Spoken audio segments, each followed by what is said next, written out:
और विचार करो भाई और बहनों, सुल्तान आदम के लिए तो परमात्मा ने केवल 3 ही कोरडे खाए थे, केवल 3 ही। और आज परमात्मा ने कितनी मार सही है, कितने कोरडे खाए हैं।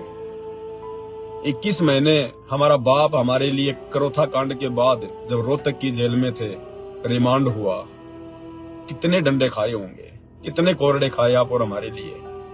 बरवाला कांड के बाद हमारे बाप ने जब रिमांड सहा, कितने कोरडे खाए आप और हमारे लिए। ये 3 की बात नहीं है, वो 300 खा लिए होंगे हमारे बाप ने आज वर्तमान में आप और हमारे लिए, हम नीचों के लिए। तो हम कितनी प्यारी आत्मा है परमात्मा की। तो सतगुरु की महिमा में एक शब्द है इसी से संबंधित, वो हम गाएंगे मालिक के आशीर्वाद से। क्योंकि जितनी महिमा की जाए गुरु भगवान की, जितनी परमात्मा की महिमा की जाए भाई और बहनों, बहुत लाभ मिलता है, बहुत पुण्य। ये वर्तमान में जो भक्ति हम कर रहे हैं सूक्ष्म भक्ति, ये दिखाई नहीं देता इसका पुण्य। लेकिन हमारे जो भक्ति अकाउंट परमात्मा ने जो खोल रखे हैं धर्मराज के दरबार में, एक एक शब्द का जो कीमत है वो जाता रहता है ऊपर। आपने कितनी देर अपने गुरु की महिमा की, आपने कितनी देर आपने मंत्र जाप किए, आपने आरती की तो आपने कैसे की, किस भाव से की, आपने सत्संग सुना वो कितने टाइम सुना, आपने मर्यादा कैसे निभाई, आपने गुरु की महिमा की या नहीं की। हर एक चीज का बैलेंस हमारा ऊपर जाता रहता है, सूक्ष्म रूप में धर्मराज के दरबार में जमा हो रहा है, जहां से लोगों का आगे का भाग्य निर्धारित होता है। जैसे मोबाइल में फोन पे, पेटीएम से लोग लाखों रुपया भेज देते हैं, लेकिन वो पैसा जाता हुआ दिखाई नहीं दे रहा, लेकिन वो जहां भेजा जा रहा है वहां पर वो पैसा जमा होता जा रहा है। तो परमेश्वर ने क्या बताया मालिक ने, संकट मोचन कष्ट हरण हो, मंगल करण कबीर के आगे शरण थारी। संकट मोचन कष्ट हरण हो, मंगल करण कबीर के आगे शरण थारी। संकट मोचन, कष्ट हरण, मंगल करण कौन है? सतगुरु रामपाल जी भगवान है। ये है असल में संकट मोचन। हम लोग अपने नादानी में सोचा करते थे हनुमान जी संकट मोचन है, नहीं। हनुमान जी का तो भक्ति में कोई लेखा जोखा भी नहीं है। हनुमान जी को तो जबरदस्ती हम कलयुगी लोगों ने भगवान बना लिया। अरे हनुमान जी बेचारा खुद एक भगत था। हनुमान जी किसका भगत था? सब जानते हैं, श्री रामचंद्र जी का भगत था, रामचंद्र जी का भगत था। अरे हनुमान बेचारा खुद भक्ति बन के भक्ति करता था, और तुम उस भगत की भक्ति करने लग गए। क्या मिलेगा तुम्हें? क्या मिलेगा? वो तो खुद एक भगत था बेचारा, अपनी भक्ति करता था, और तुम उस भगत के पीछे लग गए, तो क्या मिलेगा मेरे भाई? कुछ नहीं मिलेगा। तुम्हारे किसी भी ग्रंथ में, किसी भी शास्त्र में, वेद गीता कुरान पुराण में हनुमान जी की भक्ति का कोई जिक्र है? मनमुखी रूप से लोगों ने हनुमान जी के मंत्र बना दिए, हनुमान जी की आरतियां बना दी। हनुमान जी की भक्ति का कोई जिक्र भी नहीं है, कोई लेखा भी नहीं है। तो असली संकट मोचन कौन है? ना ब्रह्मा, ना विष्णु, ना महेश, ना काल, ना दुर्गा। असली संकट मोचन है सतगुरु कबीर भगवान, जिसने सबको पैदा किया, ब्रह्मा विष्णु महेश को भी, काल को भी, दुर्गा को भी, असंख्य ब्रह्मांडों को जिसने रचा। वो है असली भगवान, परमात्मा, अल्लाह, खुदा, राम, ईश्वर, गॉड, सारे उसी के नाम है। वाहि गुरु कह दो, चाहे कुछ भी कह दो उसको, सारे उसी के उपमात्मक नाम है। वो एक ही शक्ति है, उसका नाम है कबीर देव, जो सतलोक में रहता है, सचखंड में रहता है। नानक जी जिसको अपनी आंखों से देख के आए थे, नानक जी ने जिसकी महिमा गाई, वो कबीर। आज वो कबीर सतगुरु रामपाल जी के रूप में धरती पे प्रकट हैं। उसकी महिमा करने से बात बनेगी, उसकी भक्ति करने से बात बनेगी।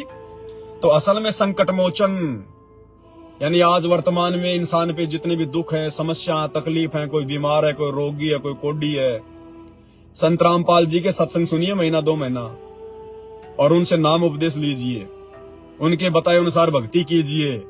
आपके वो संकट है जो आपके दादा परदादा भी झेलते आ रहे थे, आपके वो संकट चंद दिनों में सतगुरु की भक्ति से समाप्त होंगे। ये है असली संकट मोचन, परमानेंट संकट मोचन।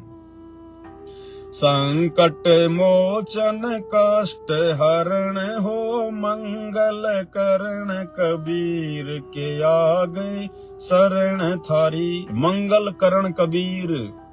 सतगुरु रामपाल जी भगवान की भक्ति से मंगल ही मंगल होता है। घर में आनंद ही आनंद, सुख शांति, दुख का कोई लेस मात्र भी नामो निशान नहीं। आत्मिक शांति, सेल्फ सेटिस्फैक्शन। पहले तो मोहि ज्ञान नहीं था, प्रेम बना ना थारे में। पहले तो मोहि ज्ञान नहीं था, प्रेम बना ना थारे में। दीन जान के माफ कीजियो, खता हुई बिन बेरे में। दीन जान के माफ कीजियो, खता हुई बिन बेरे में।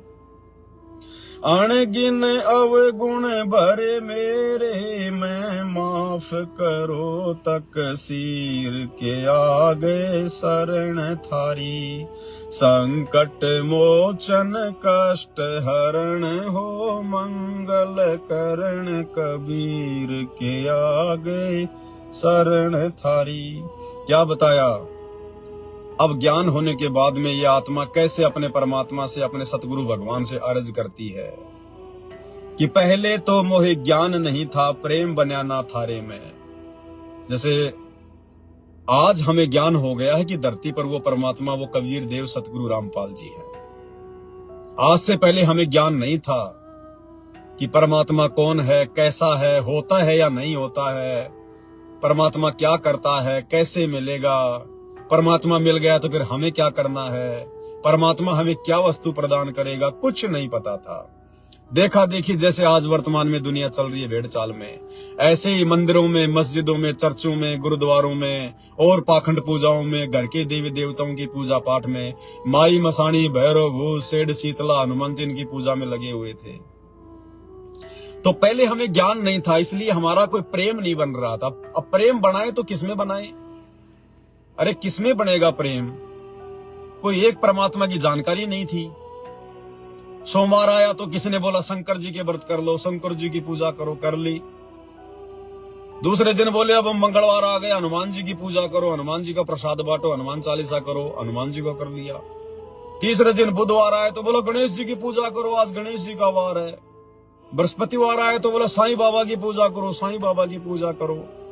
शुक्रवार आए तो बोला लक्ष्मी माता की कथा सुनो, लक्ष्मी माता का व्रत करो। शनिवार आए तो बोला भैया शनिदेव महाराज की करो। रविवार आए तो भैया भैरू जी की करो। और दुनिया भर के पैदल यात्रा, पाखंड वाखंड दुनिया भर के। तो प्रेम बनेगा कैसे? प्रेम कैसे बनेगा? जब तक एक परमात्मा नहीं होगा, जब तक एक परमात्मा की पहचान नहीं होगी, तब तक प्रेम बन ही नहीं सकता। एक स्त्री है और यदि उसके 5 पति हो, वो कौन से में अपना प्रेम बनाएगी भाई? कौन से में अपना प्रेम बनाएगी? या एक स्त्री जिसने अपने पति के रहते सहते दूसरों के साथ में गैर संबंध बना रखे हो, उसका पति उसको कैसे प्यार करेगा? नहीं करेगा, क्योंकि वो तो वेश्या है, व्यभिचारिणी है। तो इसी प्रकार जब तक हमें एक परमात्मा की, समर्थ भगवान की, समर्थ सतगुरु की पहचान नहीं होगी, हमारा प्रेम नहीं बढ़ सकता, हमारी भक्ति आगे नहीं बढ़ सकती। जिस प्रकार सतगुरु रामपाल जी से उपदेश लेने के बाद भी हमें नहीं पता था कि वास्तव में कबीर कौन है। हमने सतगुरु से उपदेश ले लिया और परमात्मा मान रहे थे दाढ़ी मूछ वाली कबीर जी की समझे जाने वाली नकली फोटो को। तो बताओ हमारा कैसे प्रेम बनेगा? नहीं बन सकता। गुरु जी को भी पूज रहे थे, कबीर जी की दाढ़ी मूछ वाली फोटो को भी पूज रहे थे। घर में हमारे दादा गुरु जी की फोटो भी रखी थी दरबार में, पंडित चिदानंद जी की भी, गरीबदास जी की भी। तो कैसे प्यार बनेगा मेरे भाई? ये तो द्रौपदी वाली भक्ति होगी, द्रौपदी वाली 5-5 पति। तो पहले तो हमें ज्ञान नहीं था कि वो कबीर है कौन। क्या कबीर भगवान है? और यदि कबीर भगवान है तो वर्तमान में कबीर कहां भाई? क्योंकि कबीर के बिना हमारी बात बनेगी नहीं, कबीर की फोटो से बात नहीं बनेगी। हमें तो कबीर चाहिए। अगर भूख लग रही है तो भाई रोटी की फोटो से बात नहीं बनेगी, हमें तो रोटी चाहिए जिसको दांतों से चबा चबा के खाएंगे तब पेट भरेगा। तो पहले तो हम कबीर जी की दाढ़ी मूछ वाली फोटो को ही भगवान मान रहे थे, कबीर जी मान रहे थे। अब पता चला कि वो कबीर तो सतगुरु रामपाल जी है, हमारे गुरु जी हैं, ये परमात्मा है। अब इनमें प्रेम बन रहा है, क्योंकि आत्मा एक है तो उसका बाप भी एक ही होना चाहिए, उसका पति भी एक ही होना चाहिए। अब हम अपना सब कुछ अपने गुरुदेव को समर्पित करके तन मन धन से लगे हुए हैं। इन्हीं को भोग लगाना, इन्हीं का जयकारा लगाना, घर में एकमात्र इन्हीं की फोटो रखना, इन्हीं की महिमा करना, इन्हीं के आगे आरती करना, इन्हीं से अपनी हर प्रकार की अर्ज करना, प्रार्थना करना, तब जाके प्रेम बनेगा। तो पहले तो मोहे ज्ञान नहीं था, इसलिए प्रेम बना ना थारे में। हे गुरुदेव भगवान, हे सतगुरु रामपाल जी परमात्मा, आपसे उपदेश लेने के बावजूद भी परमात्मा हमें पहले ज्ञान नहीं था कि कबीर कौन है, इसलिए हमारा प्रेम आप में उतना नहीं बना जितना बनना चाहिए था। मान तो रहे थे कि हमारे गुरुजी बहुत अच्छे, लेकिन फिर भी भगवान कहीं न कहीं दाढ़ी मूछ वाले कागज की फोटो को मान रहे थे, इसलिए हमारा प्रेम हमारे गुरुजी में नहीं बन रहा था। अब बना हमारे गुरुजी में प्रेम, जब गुरुजी की पहचान हो गई उन्हीं के आशीर्वाद से। तो पहले तो मोहि ज्ञान नहीं था, प्रेम बना ना थारे में, और दीन जान के माफ कीजियो खता हुई बिन बेरे में। ये परमात्मा, हम दो कोड़ी के जीव, नादान, जड़ बुद्धि, मंद बुद्धि, नीच, अधम, पापी, ये परमात्मा आप हमें दीन जानकर, आप हमें दो कोड़ी के तुच्छ बुद्धि प्राणी जानकर माफ कर देना परमात्मा। अनजाने में हमारे से ये गलती हुई है मालिक, अब आपने सद्बुद्धि दी तो हमें अब ये ज्ञान हुआ। और अनगिन अवगुण भरे मेरे में माफ करो तकसीर। हे परमात्मा, मैं तो युगों युगों का पापी हूँ परमात्मा, आपका दोषी हूँ मेरे मालिक। मेरे अंदर तो एडी से लेकर चोटी तक परमात्मा, नख से लेकर सिख तक बंदी छोड़, मैं तो पापों से रत हूँ। ये बंदी छोड़ आप ही माफ करोगे, आप ही क्षमा करोगे परमात्मा, क्योंकि आप जाननहार हो, आप अंतर्यामी हो। आप खुद भोग की आरती में कहते हैं कि जुगन जुगन के पाप सब और जुगन जुगन के मैल, और जानत हो जगदीश तुम जोर किए बद फैल। परमात्मा, आप जानते हो क्योंकि आप अंतर्यामी हो। हमें तो अपने इसी जीवन का नहीं पता परमात्मा, लेकिन आप तो अंतर्यामी है। युगों युगों से हमने जो मनुष्य जन्म लेकर जो पाप कर्म किए हैं, जो कुकर्म किए हैं, ये परमेश्वर आप उन सब के बारे में जानते हो मालिक। हमें उन पाप कर्मों से भी मुक्ति दिलाना मेरे दाता, हमें माफ करना मेरे दाता, उन संकटों को, उन पाप कर्मों को काटना दाता। या गिद्दड़ वाली रात 84 आण गिरा हूँ झेरे में, या गिद्दड़ वाली आण 84 आण गिरा हूँ झेरे में। ऊंची ऊंची लाई छलांगा यतन किए बहु तेरे में। ऊंची ऊंची लाई छलांगा यतन किए बहु तेरे में। काम क्रोध अहंकार लोभ की मोटी जड़ी जंजीर के आगे शरण थारी। संकट मोचन कष्ट हरण हो मंगल करण कबीर के आगे शरण थारी। आगे क्या बताया गुरुदेव भगवान ने? भगत फिर अपने परमात्मा से अरदास करता है, विनती करता है, या गिद्दड़ वाली रात 84 आण गिरया हूं झेरे में।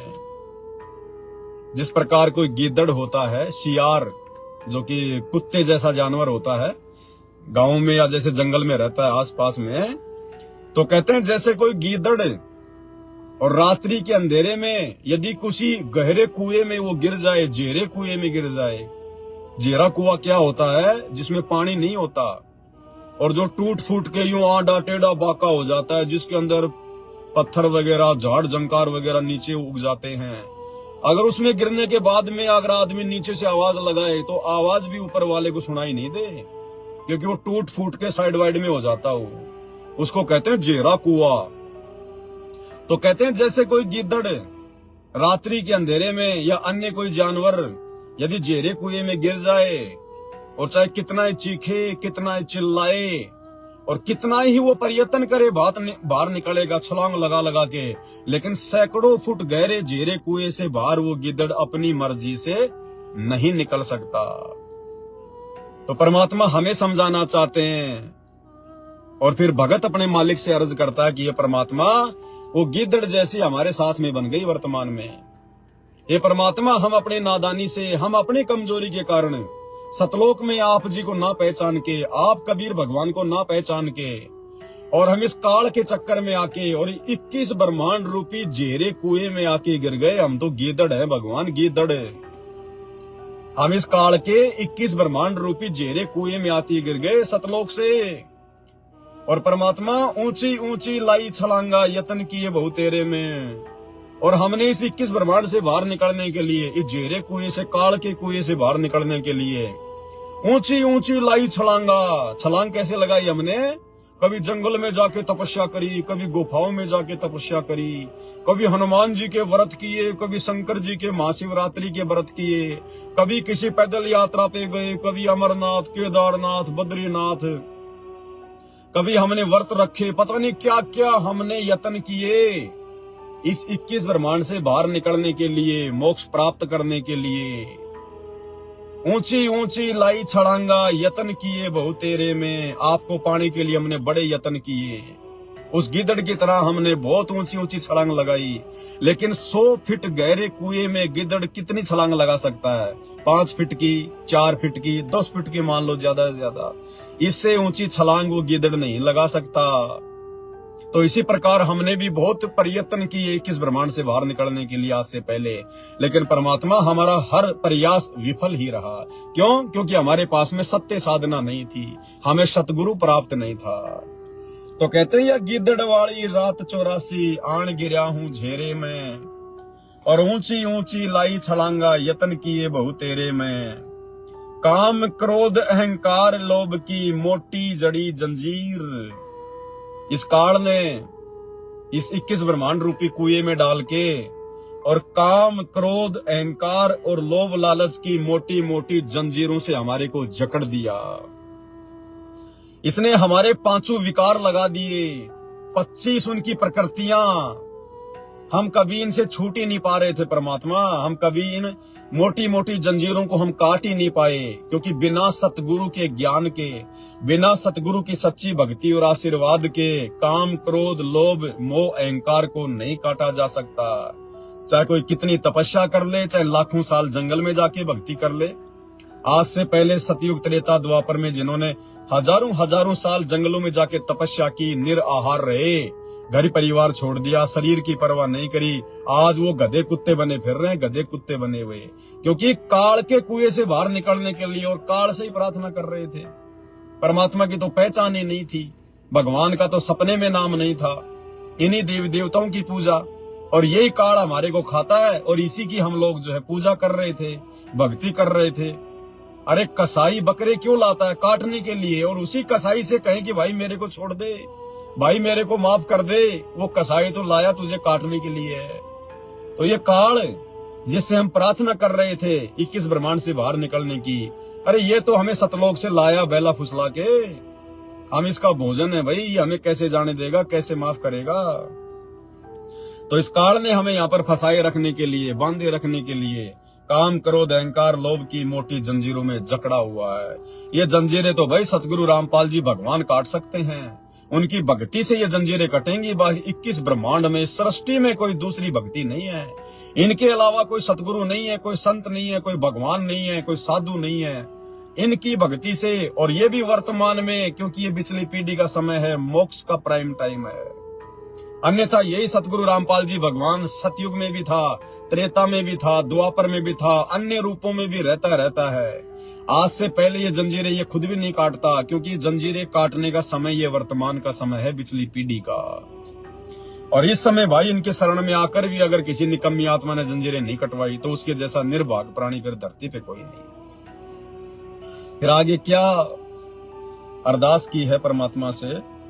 कर्म कुसंगत बहुत किए, वो जाते हैं नहीं कहे। कर्म कुसंगत बहुत किए, वो जाते हैं नहीं कहे। आके आप संभालो दाता, 84 में जा बहे। आके आप संभालो दाता, 84 में जान बहे। जन्म मरण के कष्ट सहे, अब मेटो जन की पीर के आगे शरण थारी। संकट मोचन काष्ट हरण हो, मंगल करण कबीर के आगे शरण थारी। फिर भगत ने अपने गुरुदेव भगवान से, सतगुरु रामपाल जी परमात्मा से क्या प्रार्थना करनी है? कर्म कुसंगत बहुत किए, वो जाते हैं नहीं कहे। हे परमात्मा, आपकी जानकारी के अभाव में, इस सत्य भक्ति के अभाव में, ना जाने हमने काल प्रेरणा से कैसे कैसे कुकर्म किए परमात्मा, कैसे कैसे कुकर्म, कैसे कैसे हमने कुसंगत की है। जैसे आजकल हम अखबारों में पढ़ते हैं, जो निकम्मे लोग होते हैं 5-5 साल की बच्चियों के साथ में बलात्कार कर देते हैं, जबरदस्ती कर देते हैं। भाई और बहनों, ऐसे ऐसे ना जाने कितने मनुष्य जन्म पहले आप और हमने भी भोगे हैं। ये कुकर्म, ये कुसंगत आप और हम भाई बहनों ने भी 2-2 साल की बच्चियों के साथ में बलात्कार, 5-5 साल की बच्चियों के साथ बलात्कार आप और हमने भी अपने पिछले जन्मों में किए हैं। ये कुसंगत इस काल प्रेरणा से। कर्म कुसंगत बहुत किए, वो जाते हैं नहीं कहे। ये परमात्मा, हमने तो आपसे दीक्षा लेने से पहले वर्तमान जन्म में ना जाने कैसे कैसे कुकर्म कर डाले, कैसी कैसी कुसंगतियां कर डाली। परमात्मा, वर्तमान जन्म वाले नहीं कहे जाते। शर्म आती, हमें लज्जा आती है परमात्मा, घृणा आती है। और पिछले जन्म जन्मांतर में जो हमने ना जाने कैसे कैसे कुकर्म किए होंगे दाता, मनुष्य जन्म प्राप्त करके, वो तो आप जान सकते हो जानी जान, हमें नहीं पता उन बातों का। ये परमेश्वर, कर्म कुसंगत बहुत किए, वो जाते हैं नहीं कहे। आके आप संभालो दाता, 84 में जा बहे। हे गुरुदेव भगवान, अब आप जी हमें संभाल लीजिए, अब आप हमारा हाथ पकड़ लीजिए। हम बेशक आपकी शरण में आ गए, हम बेशक आपकी भक्ति कर रहे हैं, लेकिन हमारे हाथ बहुत कमजोर हैं परमात्मा। ये तो मिट्टी के हाथ हैं हमारे। ये परमात्मा, आप जी अपने समर्थ हाथों से हमारा हाथ पकड़िए, आप हमें अपनी गोद में बैठाइए परमात्मा, ताकि अब हमारा भक्ति से पैर वापस ना फिसल जाए। आके आप संभालो दाता, 84 में जा बहे। और जन्म मरण के कष्ट सहे, अब मेटो जन की पीर। और जन्म मृत्यु के ना जाने कितने कष्ट मालिक हमने सहे हैं असंख्यों बार। जैसे परमात्मा जैन धर्म के प्रवर्तक महावीर स्वामी जी की जीवनी हमें पढ़ाते हैं कि महावीर स्वामी का जीव, उसकी आत्मा 60 करोड़ बार वो गधा बन चुका, 20 करोड़ बार बिल्ली, 30 करोड़ बार हाथी, 60,000 बार केले के वृक्ष, पता नहीं कितने उसने, बताओ कितने जन्म और मरण के कष्ट भोगे। तो कहते हैं परमात्मा, इस जन्म मरण के असहनीय कष्ट भोगते भोगते हमारे को असंख्य जन्म हो गए मालिक। अब मेटो जन की पीर, अब अपने भगत की, अब अपने दास की उस पीड़ा का सत्यानाश करो परमात्मा, उस पीड़ा को मिटाओ मेरे मालिक। क्योंकि जरा और मृत्यु, गुरुदेव भगवान कहते हैं कि जरा और मृत्यु ये सबसे बड़े महाकष्ट है इस जीव के लिए। मृत्यु के समय जो कष्ट होता है, क्योंकि यम के दूत सूक्ष्म रूप में गला दबा के हमारी श्वासों को रोकते हैं, इसलिए तो आदमी लंबी लंबी श्वासें भरता है जब उसका समय आता है नजदीक। क्योंकि यम के दूत जबरदस्त, सबसे पहले गुरुजी कहते हैं उसके जो है गले को दबाते हैं ताकि ये कुछ बोल ना दे, कोई राम का नाम ना ले ले। और फिर उसका वो जीव निकालते हैं, और जीव निकाल के फिर मारते हुए लेके जाते हैं, सोटे मारते हुए। क्योंकि शुभ कर्म तो किए नहीं, शुभ कर्म तो सतगुरु रामपाल जी की शरण में आके हो सकते हैं। बाकी चाहे ब्रह्मा विष्णु महेश तीनों देवता आपके चाहे घर पे आके बैठ जाएं, कितनी सेवा कर लेना, एक भी शुभ कर्म नहीं बनेगा। क्योंकि ब्रह्मा विष्णु महेश खुद जन्म और मरण में, ये खुद बेचारे 84 लाख योनियों में जाते। इनकी खुद की जीवनी में लिखा हुआ है श्री देवी भागवत में 3रे स्कंद में 6ठे अध्याय में कि हम तो जन्मते और मरते हैं। ये खुद बेचारे गधे कुत्ते सुअर बनते हैं, 84 लाख में जाते हैं, आम जीव का ये शरीर धारण करते हैं। अब रामचंद्र रूप में आया श्री विष्णु जी, तो आया था रामचंद्र रूप में। त्रेता युग में कभी उसने ठंडा पानी पिया क्या? अरे आज का इंसान सुखी है, लेकिन त्रेता में रामचंद्र सुखी नहीं था। तो भाई और बहनों, ये जन्म मरण के कष्ट न जाने हमने देवता बन के, अवतार बन के, गधे कुत्ते बन के, आम मनुष्य बन के, राजा बन के, क्योंकि परमात्मा कहते हैं कोटि जन्म तू राजा की ना मिटी न मन की आशा, भिक्षुक होकर दर दर घूमिया मिला ना निर्गुण रासा। करोड़ों बार तो हम सतलोक से आने के बाद राजा बन चुके हैं। और एक राजा कब बनता है? जब करोड़ों आम मनुष्यों के जन्म मिल जाते हैं, उसके बाद एक राजा बनने का नंबर आता होगा। और एक मनुष्य का जन्म कब मिलता है? जब 84 लाख योनियों का महाकष्ट भोग लेते हैं। तो सोचो, जो आदमी करोड़ों बार राजा बन चुका है, भाई और बहनों, वो गधा कुत्ता सुअर कितनी बार बन चुका होगा। अगर किसी आदमी की 1 लाख साल की उम्र हो और 1 लाख साल तक केवल वो रोजाना 1 लाख से ही स्टार्ट करे, 1 लाख, 2 लाख, 3 लाख, 4 लाख, अगर इस प्रकार से भी काउंटिंग करता रहे तो भी गधे कुत्ते सुअर के जो जन्म हमने पा लिए वो काउंटिंग नहीं की जा सकते। इतने असहनीय कष्ट हम यहां भोग रहे हैं जब से इस काल के साथ आए। तो अब वो समय आ गया सतगुरु रामपाल जी भगवान को प्रसन्न करके, इनकी भक्ति को सफल करके। और भक्ति सफल कैसी होगी? गुरु को भगवान मानना पड़ेगा। गुरु जी के अलावा और कोई भगवान नहीं, कोई कुछ नहीं। और एकमात्र गुरु के वचन में रहकर, गुरु के बताए अनुसार भक्ति करके हम जन्म मरण के रोग से बाहर निकल सकते हैं, वरना दूसरा कोई तरीका नहीं है। तो जन्म मरण के कष्ट सहे अब मेटो जन की पीर। हे परमात्मा, अब हमारा वो कष्ट मिटाइए दाता। अब हम आपकी शरण में हैं, हम आपकी शरणागत हैं।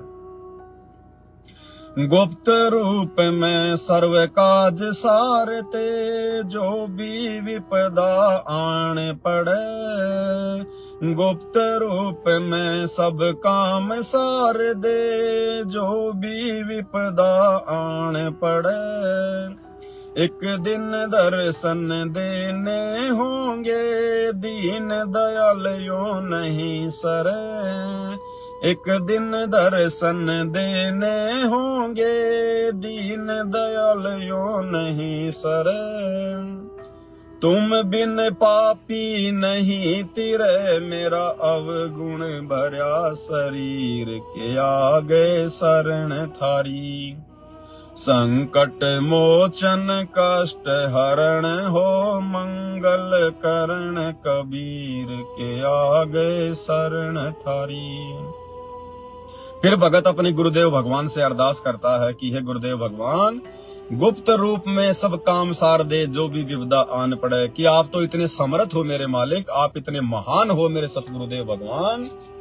आप तो अपने भक्तों से इतना प्यार करते हो, इतना प्रेम करते हो दाता, आप इतना संभाल के रखते हो, आप अंतर्यामी हो। यदि हमारे भाग्य में भी कोई संकट आने वाला हो, कोई परेशानी आने वाली हो, परमात्मा आप तो उसको भी गुप्त रूप में मिटा देते हो, अपने भगत को महसूस भी नहीं होने देते। भाई और बहनों, यकीन मानना, इस परमात्मा की रजा के बिना, विशेष आशीर्वाद के बिना, सतगुरु रामपाल जी भगवान की विशेष दया दृष्टि के बिना, निगाह दृष्टि के बिना हम ये भक्ति नहीं कर सकते। ये 3 समय की आरती नहीं कर सकते, मंत्र जाप नहीं कर सकते, घर बैठ के घंटे सत्संग नहीं सुन सकते। गुरुजी अपनी गोद में बैठा के सारे काम करवाता है, नहीं आप आरती नहीं कर सकते। आप कभी मर्यादा तोड़ के आरती करके दिखा देना, काल उल्टे कामों में उड़ जा देगा, 1 सेकंड का चैन नहीं आएगा आपको। इस परमात्मा की विशेष कृपा के बिना, अगर इस मालिक की कृपा ना हो ना, 2 मिनट में कोई न कोई रोग लग जाए शरीर में, हॉस्पिटल में पड़ेंगे, दुख भी उठाएंगे और पैसे भी लुटाएंगे, और फिर तुम आरती करके दिखा देना। राह चलते एक्सीडेंट हो जाएगा, टांग कट जाएगी, तुम करके दिखा देना फिर आरती। ये परमात्मा हमसे भक्ति करवाने के लिए, हमारे भाग्य में जो कष्ट हैं, जो परेशानियां जो हमें भोगनी थी, कोई मिटाने वाला नहीं था। सतगुरु गुप्त रूप में उन परेशानियों को समाप्त करते रहते हैं। क्या कहते हैं परमात्मा? जो पतिव्रता जमीन पर जो जो धर है पांव, समर्थ झाड़ू देते ना काटा लग जाए। गुरुजी हमारे आगे आगे चलते हैं झाड़ू मारते हुए। हमारे प्रारब्ध में, हमारे भाग्य में जो कष्ट हैं, जो परेशानियां हैं, जो दुख हैं, जिनके कारण हम भक्ति नहीं कर पाए, परमात्मा हमारे उन कष्टों को हमारे आगे आगे चलता है, साफ करता हुआ, झाड़ू मारता हुआ, तब जाके हमें भक्ति कर पा रहे हैं, अन्यथा ये भक्ति नहीं कर सकते हम। तो कहते हैं गुप्त रूप में सब काम सार दे, जो भी विपदा आन पड़े। और एक दिन दर्शन देने होंगे, दीन दयाल यूं नहीं सर। और हमें तो मिल गए परमात्मा। ये तो वो भगत अर्ज कर रहा है जिसको अभी तक परमात्मा मिला नहीं है। परमात्मा प्राप्ति के लिए वो अर्ज कर रहा है। अरे हमें तो प्राप्त हो चुके हैं, अब हमने आवश्यकता है अपने गुरुदेव भगवान के ऊपर पूर्णतया समर्पित होने की, तन मन धन से समर्पित होने की। एक दिन दर्शन देने होंगे दीन दयालियों नहीं सरे। हमारे ऊपर तो गुरुदेव ने वो भी दया कर दी, बिना अर्ज किए, बिना प्रार्थना किए। हम तो जानते नहीं थे कौन भगवान है, क्या भक्ति है। सुबह उठते ही गधे और बैल की तरह अपना काम धंधे में जो है लग जाते थे। शाम को आके खा के खाना, फिर रात्रि को जो है के लौट जाते थे। हमें तो पता भी नहीं था, हम तो जानते भी नहीं थे भगवान और भक्ति के बारे में। परमात्मा ने आके पकड़ा हमारा हाथ और दर्शन दिए गुरुदेव भगवान ने, भक्ति दे दी परमात्मा ने, और अपने गोद में बैठा के भक्ति करवा रहा है। तो कहते एक दिन दर्शन देने होंगे दीन दयालियों नहीं सरे। तो आप और हम कितनी अच्छी आत्मा है, बिना अर्ज किए भगवान ने दर्शन दे दिए और अपनी शरण में ले लिया, भक्ति दे दी। तुम बिन पापी नहीं तेरे मेरा अवगुण भरा शरीर। हे परमात्मा, मेरा शरीर तो अवगुणों से भरा हुआ है, अवगुणों से। ना जाने मेरे संचित पाप कर्म कितने हैं, ढेर लग रहा परमात्मा पहाड़ की तरह। आपके बिना परमात्मा कौन समाप्त करेगा मेरा जन्म मरण का रोग, मेरी समस्या को कौन समाप्त करेगा परमात्मा। तो हमने इस प्रकार से अपने गुरुदेव भगवान से अर्ज करनी है, प्रार्थना करनी है। आगे क्या बताया, प्रेमी पक्षी दुखी होते हैं जब बिछुड़ जा रैन पड़े। प्रेमी पक्षी दुखी होते हैं जो बिछुड़ जा रैन पड़े। हम युगों युगों के बिछुड़े फिरते, अब मन कैसे धीर धरे। हम युगों युगों के बिछुड़े फिरते, अब मन कैसे धीर धरे। जैसे जल बिन मीन मरे, मेरी ऐसी हुई तासीर के आगे शरण थारी। संकट मोचन कष्ट हरण हो, मंगल करण कबीर के आगे शरण थारी।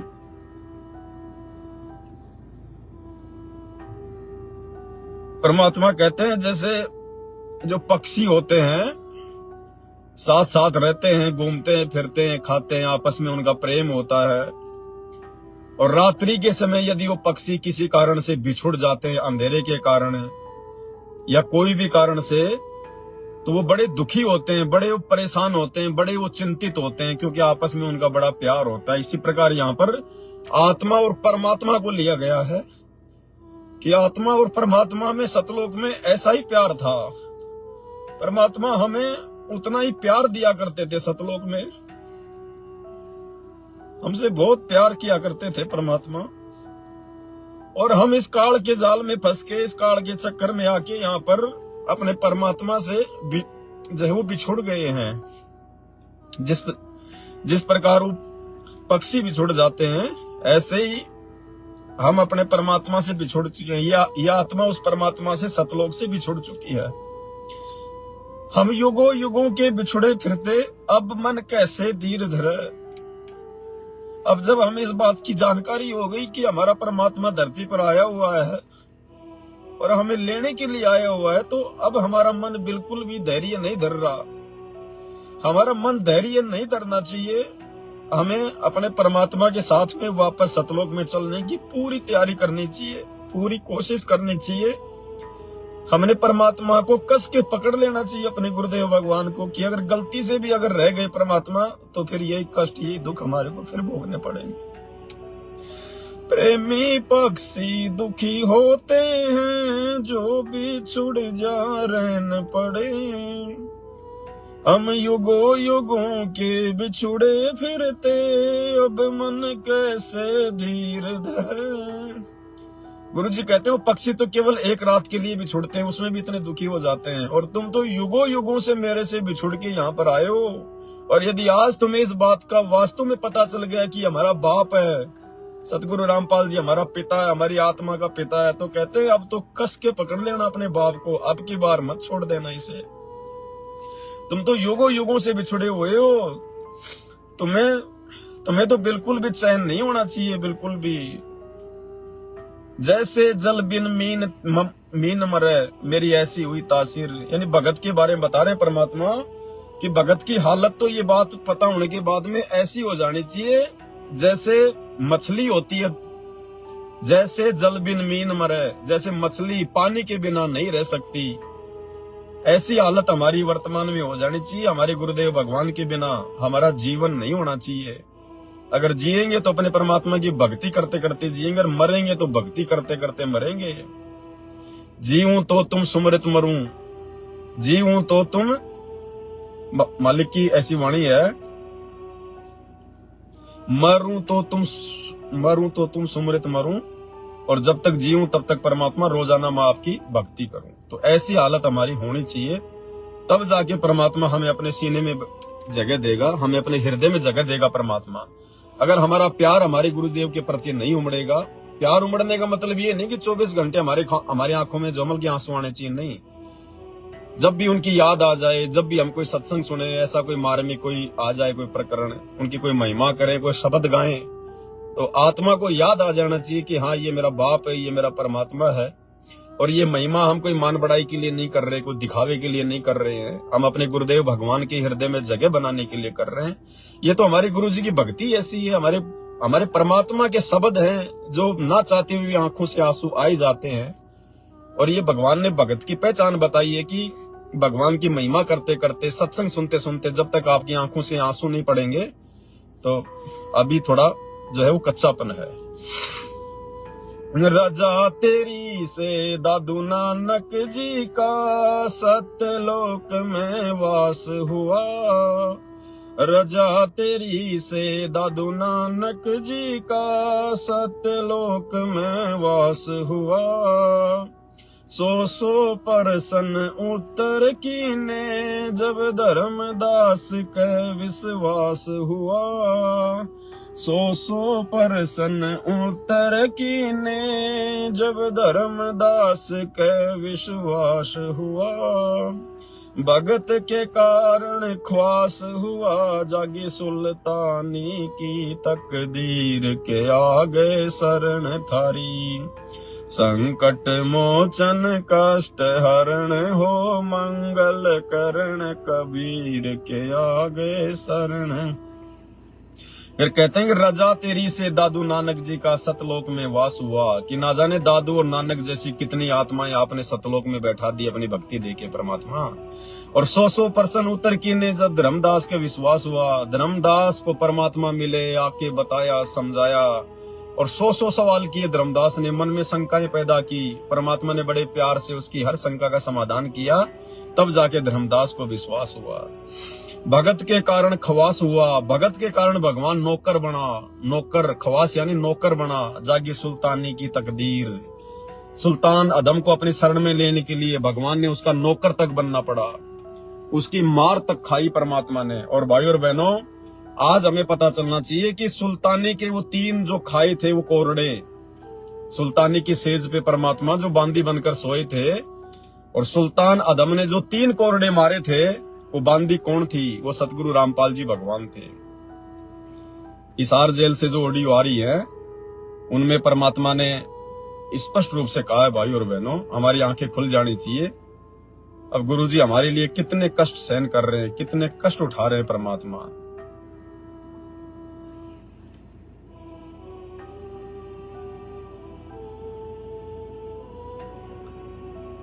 देखो, सुनना ये सत्संग छोटा सा है, 1 मिनट का, इसमें परमात्मा क्या कह रहे हैं, ध्यान से सुनना इस बात को।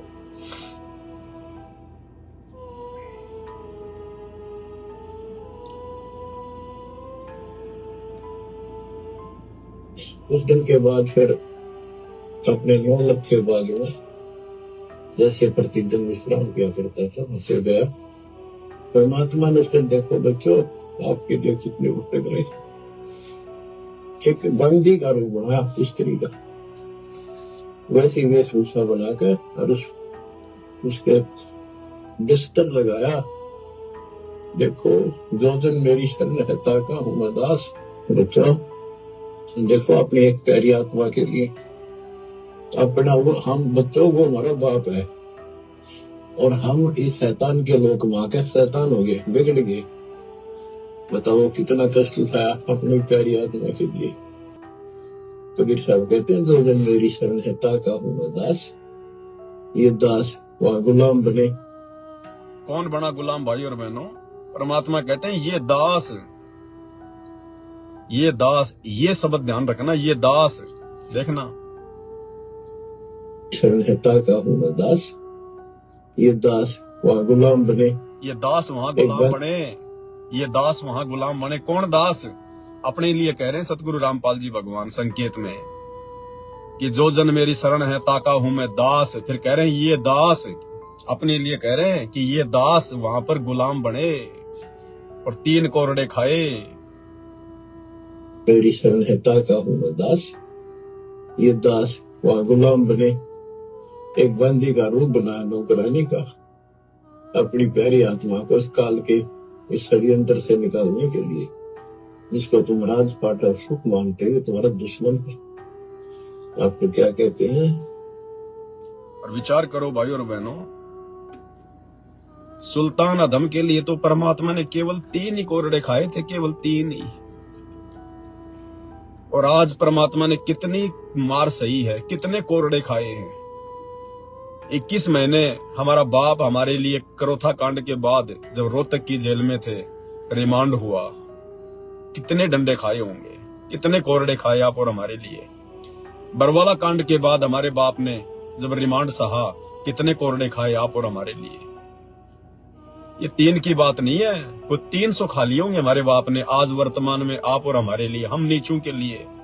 तो हम कितनी प्यारी आत्मा है परमात्मा की। सुल्तान के लिए तो केवल 3 खाए, आप और हमारे लिए परमात्मा ने कोई 300 खा लिए आज। क्योंकि बिचली पीढ़ी का समय है। ये मौका सुल्तान आदम के भी हाथ से निकल गया, ये मौका नानक जी के भी हाथ से निकल गया था। और इस मौके में परमात्मा ने आप और हमारे को लाके खड़ा कर दिया मोक्ष के लिए। वो सुल्तान आदम, वो नानक जी, वो दादू जी, आप और हम आत्माओं के पासिंग भी नहीं है। हम इतनी प्यारी, इतनी विशेष आत्मा है सतगुरु रामपाल जी भगवान की, जिनके लिए 3 नहीं, परमात्मा ने 300 कोरड़े खाए, 300 कोरड़े वर्तमान में। तो भाई और बहनों, यदि हमारा पैर फिसल जाता है किसी भी कारण से, तो फिर हम जैसी निकम्मी आत्मा धरती पे कोई नहीं होगी। फिर ना जाने हम 3000 कोरड़े खाएंगे गधे बन के उसको मार के नीचे आके, फिर हमारी दुर्गति होगी कि जब भगवान आया था समझाने के लिए, तुझे लेने के लिए, तब तूने भगवान की नहीं मानी। फिर गधा बनने के बाद फिर परमात्मा नहीं संभालेगा, फिर वो कुमार ना जाने कितने कोरड़े मारेगा, कितने डंडे मारेगा फिर वो। तो मालिक कह रहे हैं, रजा तेरी से दादू नानक जी का सतलोक में वास हुआ, 100 प्रश्न उत्तर कीने जब धर्मदास का विश्वास हुआ। और भगत के कारण खवास हुआ, भगत के कारण भगवान नौकर बने, जागी सुल्तानी की तकदीर। और आज भी भगवान नौकर ही बन रहा है हमारा। ना जाने हमारे कितने गुप्त कार्य परमात्मा, और ना जाने हमारे निकाल के चले जाता है, हमें पता भी नहीं चलता। हिरण वाला पैर उलझा लिया, पड़ मोह माया के चक्कर में। हिरण वाला पैर उलझा लिया, पड़ मोह माया के चक्कर में। अब मोहे ज्ञान हुआ मैं आ गया इस काल बलि की टक्कर में। अब मोहे ज्ञान हुआ मैं आया इस काल बलि की टक्कर में। हर दम तेरा जिक्र करूं मैं, आन पड़ी मोहे भीड़ के आगे शरण थारी। संकट मोचन कष्ट हरण हो, मंगल करण कबीर के आगे शरण थारी। मालिक कहते हैं, हिरण वाला पैर उलझा लिया, पड़ मोह माया के चक्कर में। इस मोह माया के चक्कर में पड़ के हमने तो हिरण की तरह अपना पैर उलझा लिया और शिकारी के झांसे में आ गए। अब मोहे ज्ञान हुआ मैं आ गया इस काल बलि की टक्कर में। हे गुरुदेव भगवान, अब आपने आके मुझे ऐसा अनमोल तत्व ज्ञान दे दिया मेरे मालिक। हर प्रकार की बातों से आपने मुझे समझा दिया है, जागरूक कर दिया परमात्मा। अब मैं इस काल बलि की टक्कर में आ गया। अब मैं इसके झांसे में फंसने वाला नहीं हूँ, अब मैं इसके जाल में फंसने वाला नहीं हूँ, अब मैं आपको छोड़ने वाला नहीं हूँ। और हर दम तेरा जिक्र करूं, हमेशा परमात्मा चर्चा करूं तो तेरी करूं। नाम जपूं तो आपका जपूं, भक्ति करूं तो आपकी करूं, महिमा करूं तो आपकी करूं, हर दम तेरा जिक्र करूं, आन पड़ी मोई भीड़। हे परमात्मा, अगर मेरे जीवन में कोई संकट आएगा, कोई परेशानी आएगी, तो ये आपकी भक्ति, आपकी महिमा ही मुझे सहारा देगी। पाव चढ़ों के लालच में या बंदर वाली मूठ गई, पाव चढ़ों के लालच में या बंदर वाली मूठ गई, मूठ खुले ना जान बचे ना, हे साहिब या कौन भई, मूठ खुले ना जान बचे ना, हे साहिब या कौन भई। आगे फिर गुरुदेव भगवान ने अपना नाम लिख के महिमा की हुई है, लेकिन हम अपने गुरुदेव का नाम नहीं लेंगे, क्योंकि आज हमें पता चल गया कि हमने तो अपने गुरुदेव की महिमा करनी है। गुरुदेव ने तो एक भगत के रूप में, एक दास के रूप में अपने मुंह बोले गुरुदेव भगवान की महिमा की है, हमें समझाने के लिए। तो यहाँ पर परमात्मा की जगह हम अपना नाम लें कि दास पवन सतगुरु शरण लई, खाई शब्द दूध की खीर। तो भाई और बहनों, जिस प्रकार वो पांव चढ़ों के लालच में जो बंदर है, वो बंदर पकड़ने वाले के हाथ में आ जाता है। गुरुदेव ने क्या बताया, बंदर पकड़ने वाला क्या करता है, क्योंकि उसको बंदर के स्वभाव का पता होता है कि बंदर बड़ा लालची है। तो वो क्या करता है, वो एक जैसे कोई सुराही होती है, सुराही एक मिट्टी का एक मटका होता है, जो ऊपर से उसका मुंह जो है पतला होता है और नीचे से वो चौड़ा होता है। तो उसको क्या करता था, वो जमीन में गाड़ दिया करता था और उसके अंदर थोड़े बहुत तो चने डाल दिया करता था।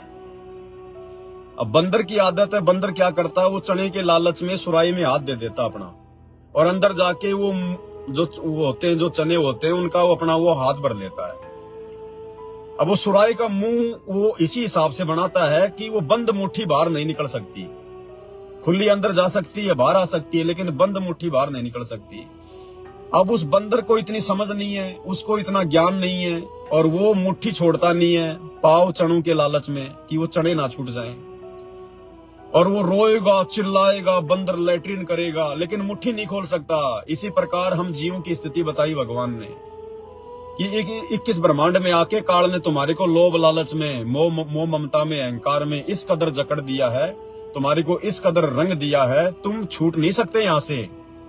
ये बाल बच्चों का मोह, ये प्रॉपर्टी का मोह, ये जमीन का मोह, ये मकान का मोह, ये पैसों का मोह, तुम छोड़ नहीं सकते इन चीजों को।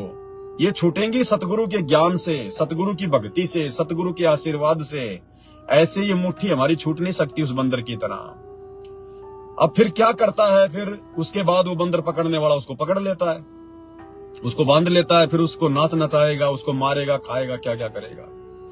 अब यदि बंदर यदि वो फंसा हुआ है, अब सतगुरु कैसे छुड़वाएगा। फिर सतगुरु क्या करेगा, वैसे तो बंदर छोड़ने वाला नहीं है, चढ़े लालच है। फिर वो क्या करेगा सतगुरु, एक केड़ा जो होता है उस बंदर की पहुंच से 1 फुट दूर डाल देगा। अब वो बंदर उस केड़े के लालच में, उसका ध्यान उस केड़े की तरफ हो जाएगा, और केड़े के लालच में केड़े को प्राप्त करने के लिए फिर वो चढ़े वाली मुट्ठी खोल देता है, और फिर उसका हाथ बाहर निकलता है, फिर वो केड़ा लेके दौड़ जाता है। तो ऐसे ही इस काल के, इस 21 ब्रह्मांड में, इस मृत्यु लोक में, पृथ्वी लोक पर काल ने हमें जो 5 विकारों में बांध दिया है, 3 गुणों के माध्यम से, लोभ, लालच, मद, अहंकार, इनमें सब में बांध दिया हमारे को। तो सतगुरु अपनी भक्ति देगा, वो केड़ा देगा हमें सतलोक का सुख बताएगा, सतलोक की महिमा बताएगा, वहां के परम आनंद, परम सुख बताएगा, उनका वर्णन करेगा और गारंटी देगा सतगुरु। और गारंटी तभी सफल होती है जब यहाँ पर हमें सुख मिले। तो सतगुरु यहाँ भी सुख देगा, हमारे विश्वास को दृढ़ करेगा कि जो भगवान मेरे नरक जैसे जीवन को यहाँ पर स्वर्ग जैसा बना सकता है, तो सतलोक जाने के बाद तो ना जाने क्या क्या सुख होंगे। तो फिर वो जीव आत्मा इस काल के लोभ, लालच, मद, मोह, अहंकार, इन सब को त्यागती है। वो मुट्ठी उसकी धीरे धीरे खुलती है, फिर ये आत्मा सतलोक जाने को तैयार होती है। तो परमात्मा इस विधि से आप और हमें आज अपने भक्ति रंग में रंग रहे हैं। परमात्मा हमें सतलोक के लिए तैयार कर रहे हैं। तो आज गुरुदेव भगवान की बहुत बड़ी मेहर, बहुत बड़ी दया दाता की